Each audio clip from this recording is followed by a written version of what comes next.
MT Vasudevan Nair വിമർശിച്ചത് Pinarayi വിജയനെയും ഈ സംസ്ഥാനത്തെ communist പ്രസ്ഥാനങ്ങൾക്ക് സംഭവിച്ചുകൊണ്ടിരിക്കുന്ന വീഴ്ചകളെയും തന്നെയാണ് എന്ന കാര്യത്തിൽ എനിക്കൊരു സംശയവുമില്ല. ഇനി അത് നാളെ MT തിരുത്തുകയാണെങ്കിലോ?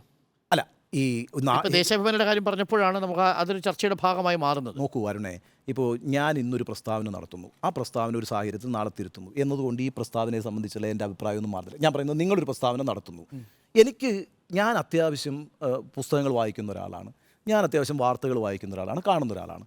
എനിക്കൊരു പ്രത്യേക കോൺടെക്സ്റ്റിൽ ഒരാൾ നടത്തുന്ന സംഭാഷണത്തെ വിലയിരുത്താൻ കഴിയുമെന്നാണ് ഞാൻ വിചാരിക്കുന്നത്. അതിനുള്ള അധികാരവും എനിക്കുണ്ട്. അപ്പം ഞാൻ ഇന്നത്തെ ഈ പ്രസംഗത്തെ നാളെ ഇദ്ദേഹം ഇത് തള്ളി പറഞ്ഞോട്ടെ, അങ്ങനെ പറഞ്ഞിട്ടില്ല എന്ന് പറഞ്ഞോട്ടെ, അങ്ങനെ MD വാസുദേവൻ നായർ ഒരു നിർബന്ധത്തിനും വഴങ്ങില്ലെന്ന് മാത്രമല്ല, MD വാസുദേവൻ നായർ അടുത്തെത്താൻ കഴിയില്ല.